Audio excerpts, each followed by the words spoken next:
So now I've got all my sticks cut out, and I also put my initials or my name on all of the pieces, as should you, because everybody's at this point will pretty much look the same. So make sure you put your name on it, or something to identify that they are yours. Now, in the picture, or in the sheet of paper, we can see that there are holes in all of these sticks on all the round sides. Not the sides that are cut, minus stick number 9, but all the round sides, there are holes. So I'm going to show you next how to make those holes. First, we want to start out, we'll take a stick, and it really doesn't matter which stick. So we'll take number 15 and we're going to mark where we want to put that hole. Okay, so we want to look at from where the rounded part stops, and we want to draw a line across. Now, to make sure that we're not drawing a squiggly line like that, we're going to take a stick,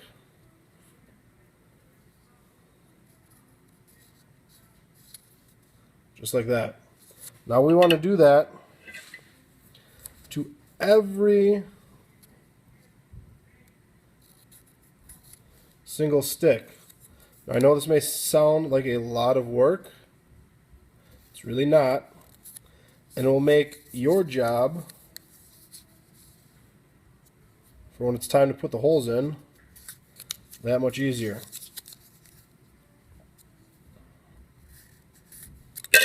So do that for every stick.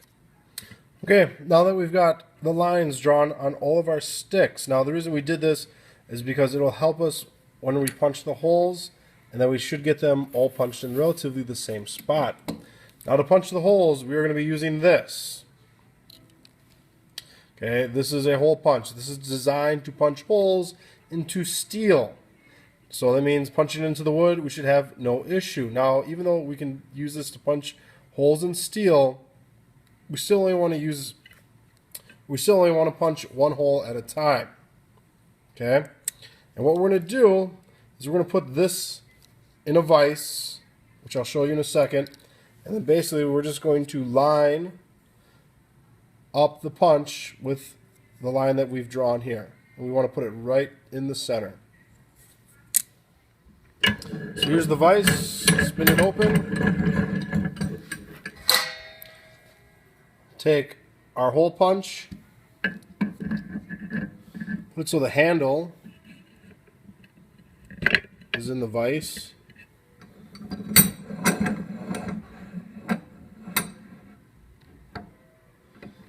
And this metal piece right here should hit the outside of our vise.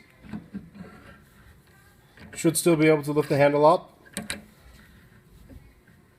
Clamp it down. Now it should be in there relatively tight, or it shouldn't move around. Now, as we're pressing, closing this to punch holes, don't hold your hand like this, because if we press really hard, you're going to hit and bust your knuckles up against this metal vise.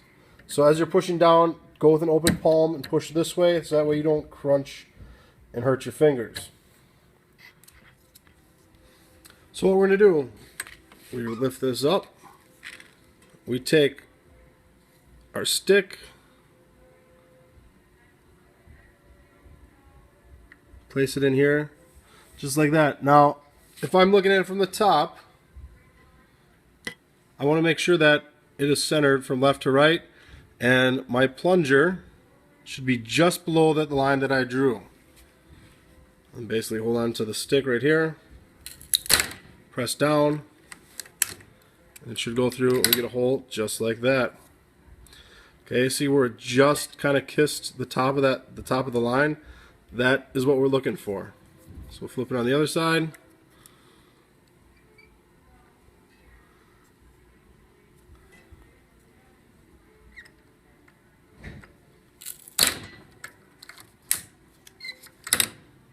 Perfect.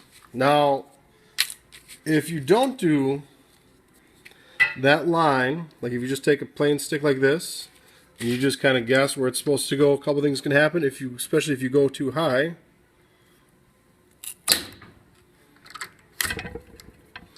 Sometimes we get this holes that are way up high like that, which isn't good. And the higher they go, usually it's more likely to break the wood, just like that. Now if that happens, you probably want to make a new stick. So if this happens, start over. Throw that one away, get a new stick. Okay. Here's another angle.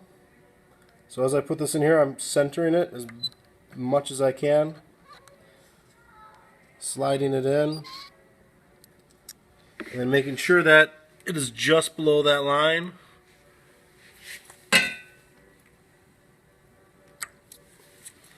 Once I feel that's pretty close,